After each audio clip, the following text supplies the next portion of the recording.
Hello दोस्तों, स्वागत है आपका BHU चैनल पर। तो दोस्तों, हम राजनीति शास्त्र के विषय में पढ़ रहे थे। तो इसका जो हमारा पहला पार्ट का वीडियो था, व्हाट इज़ पॉलिटिकल साइंस, और जो उसका इंट्रोडक्शन था, उसकी क्या परिभाषाएं होती हैं, उसके विषय में हमने पढ़ लिया था। अगला इसमें क्वेश्चन आता है नेचर ऑफ पॉलिटिकल साइंस। बहुत ज़्यादा इंपॉर्टेंट क्वेश्चन है। तो अगर एक अलग ये बात मैं बताता हूँ आपको। अगर BA में आपको अच्छे नंबर लाने हैं, मतलब CGPA चलता है यहाँ पे। CGPA में आपको 8 से 9 के बीच में अगर रहना है, तो आप सबसे पहले ये करिए, प्रीवियस ईयर के सारे क्वेश्चन लगभग 5 साल के ज़रूर देख लीजिए और उनको एक जगह पे नोट कर लीजिए।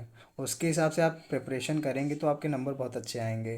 तो चलिए अब अपने टॉपिक पे आते हैं, देख लेते हैं। अगला ये क्वेश्चन आता है, नेचर ऑफ पॉलिटिकल साइंस क्या होता है। ये बहुत ज़्यादा इंपॉर्टेंट क्वेश्चन है, हर साल के पेपर में आया है। और एक दूसरा क्वेश्चन ये भी पूछते हैं, राजनीति विज्ञान विज्ञान है या कला।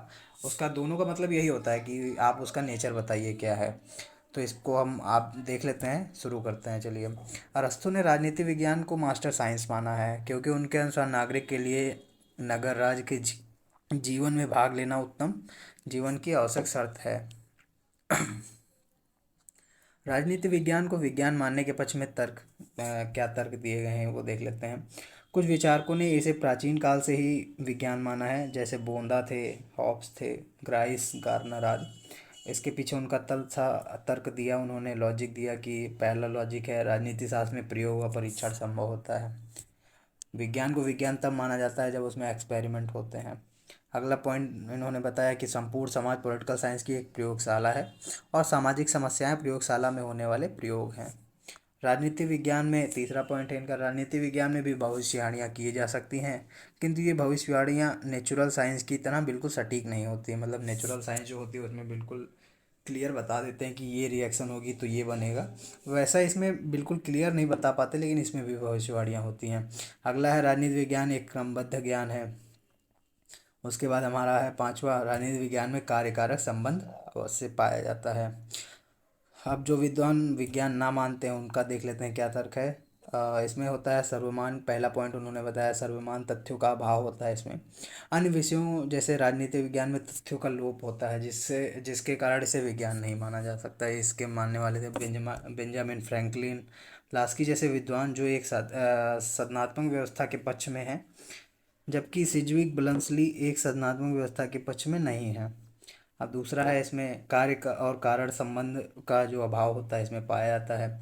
नेचुरल साइंस में हर एक कार्य घटना का कोई ना कोई एक निश्चित कारण होता है, जबकि पॉलिटिकल साइंस में ऐसा होना संभव नहीं है। उन्होंने बताया कि ये कार्य कारण संबंध इसमें नहीं पाया जाता है। तीसरा है, पर्यवेक्षण एवं प्रेक्षण का अभाव। नेचुरल साइंस में एक घटना का प्रयोग होता है तब उसके सत्यता की पुष्टि होती है, किंतु पॉलिटिकल साइंस में ऐसा संभव नहीं है, क्योंकि यह मनुष्यों की क्रियाओं का अध्ययन माना जाता है तथा मानव की फीलिंग्स, मतलब उसके भावों पर, उसके व्यवहार पर कोई प्रयोग नहीं किया जा सकता, क्योंकि वो तुरंत बदल सकते हैं, वो कभी भी चेंज हो सकते हैं, कभी समान नहीं रहते हैं। यदि उसका प्रेक्षण या प्रयोग करना किया जाता है तो मतलब उसके हर बार एक नया निष्कर्ष और परिणाम प्राप्त होगा। अगला पॉइंट इन्होंने बताया, कला कला मानने के पक्ष में, विज्ञान ना मानने के पक्ष में। मानव स्वभाव की परिवर्तनशीलता, मतलब मानव का स्वभाव हर समय बदलता रहता है। समान विज्ञान प्रयोगशाला में निर्जीव वस्तुओं पर प्रयोग किए जाते हैं, किंतु पॉलिटिकल साइंस में ऐसा करना संभव नहीं है। मनुष्य एक जीवित प्राणी है तथा मनुष्य हर एक परिस्थिति में अलग अलग प्रतिक्रियाएं देता है। पांचवा है, अचूक माप की कमी। हम सामान्य विज्ञान जो नेचुरल साइंस है उसमें ताप दाब आदि भौतिक अवस्थाओं की माप बहुत ज़्यादा आसानी से कर लेते हैं और बिल्कुल एक्यूरेट करना पड़ता है। पर पॉलिटिकल साइंस में व्यक्तियों का अध्ययन होता है तथा व्यक्ति की भावनाओं का सटीक माप, मतलब बिल्कुल एक्यूरेट वो नहीं कर सकते, चाहे जितना भी, चाहे जो मशीन ले आए, बिल्कुल एक्यूरेट नहीं निकाला जा सकता कि उसके दिमाग में क्या चल रहा है। छठा पॉइंट है, भविष्यवाणी की क्षमता की कमी। तो इसमें हम देख लेते हैं, साइंस में प्रिडिक्शन सही रूप से की जाती है तथा वे बिल्कुल सटीक भी होते हैं, बट ये पॉलिटिकल साइंस में संभव नहीं है, क्योंकि मनुष्य के विचारों पर, क्योंकि पॉलिटिकल साइंस क्या है, समाज का, हमें मान लो हमें सामाजिक जो मनुष्य है जो राजनीति में भाग ले रहा है उसका ही अध्ययन करना है, तो उसके विचारों का अध्ययन किया जाता है। तो उसका बिल्कुल सही प्रोडिक्शन देना बिल्कुल कठिन होता है। जैसे आप नेताओं को देख लीजिए, कभी कोई कुछ बात करता है फिर उसी का तुरंत उल्टा भी बात करने लगता है, तो वही इसमें बोला गया है। बर्ग के अनुसार पॉलिटिकल साइंस में प्रोडिक्शन करना मूर्खता है। बकल के अनुसार कहते हैं, इस वर्तमान समय में राजनीति शास्त्र को विज्ञान मानना तो दूर, या कला की श्रेणी में सबसे पीछे, मतलब ये बहुत ज़्यादा क्रिटिसाइज कर दिया इन्होंने, बकल ने।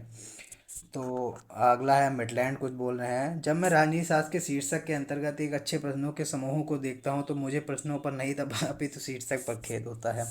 ये इसको क्रिटिसाइज करने वाले जो थे वो इसको आर्ट ही मानते थे, मतलब साइंस मानने के पक्ष में ये नहीं थे।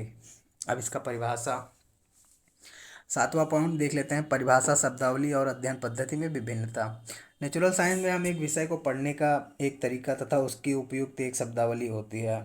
साइंस में हर एक विषय की एक निश्चित परिभाषा होती है, जबकि पॉलिटिकल साइंस में ऐसा बिल्कुल भी नहीं है। गार्नर ने यह भी कहा, राजनीति विज्ञान की उतनी ही परिभाषाएं जितने कि राजनीतिक शास्त्र के लेखक। मतलब एक इसमें कोई सटीक लैंग्वेज, सटीक परिभाषा नहीं दी जा सकती पॉलिटिकल साइंस की, ये है पॉलिटिकल साइंस। जैसे आपने इसकी पहले अगर वीडियो देखी है उसका मैं पिन कमेंट में भी डाल दूंगा और डिस्क्रिप्शन में भी डाल दूंगा, वहाँ से आप देख लीजिए। इसका जो पहला पार्ट है उसमें देख लीजिएगा, बहुत सारी परिभाषाएं हैं। तो वही बताया गया कि इसकी कोई निश्चित परिभाषा, शब्दावली, अध्ययन पद्धति नहीं है। अगला आठवां पॉइंट है कि अध्ययन विषय आत्मपरक है, वस्तु परक नहीं है। मतलब खुद से समझ ना सकते हैं, मतलब इसका कोई प्रयोग नहीं किया जा सकता। अगला है हमारा राजनीति विज्ञान कला के रूप में, जो कला मानते हैं। ऑक्सफोर्ड शब्दकोश के अनुसार कला की प्रकृति से भिन्न एक मानवीय कुशलता है। कला क्या होती है देख लेते हैं। किसी कार्य के निष्पादन में कलात्मक कुशलता का प्रयोग है। कल्पनात्मक है, विज्ञान की तरह सुनिश्चित व क्रमबद्ध नहीं है।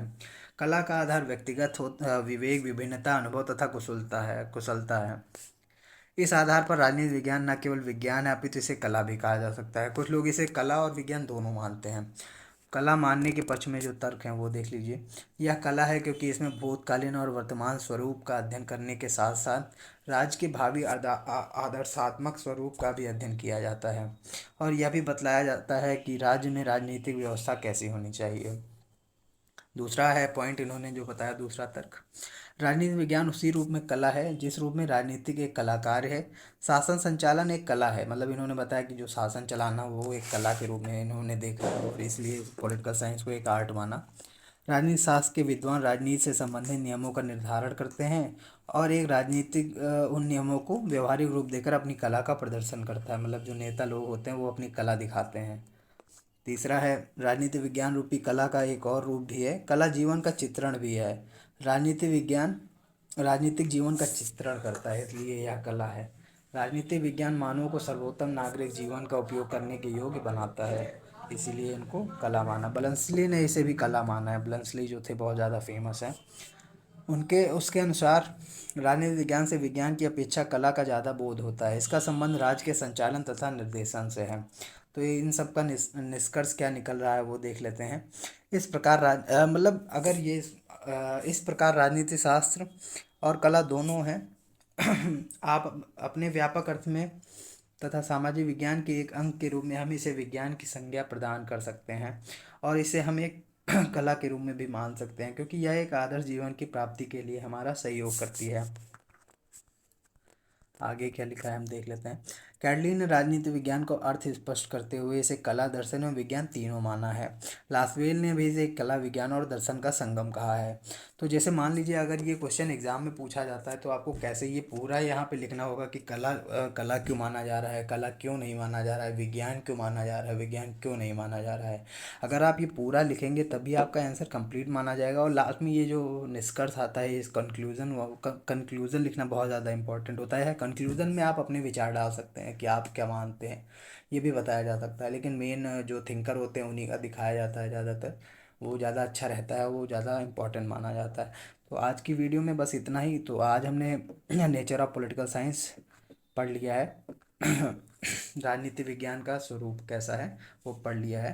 तो अगर आपने यहाँ तक वीडियो देख लिया है तो अपने दोस्तों के साथ वीडियो शेयर ज़रूर करें, अपने दोस्तों तक ये वीडियो ज़रूर पहुँचाइए। चैनल के माध्यम से आपको फर्स्ट सेमेस्टर का पूरा तैयारी कराया जाएगा, उसके बाद आपकी सेकेंड सेमेस्टर की तैयारी करवाई जाएगी।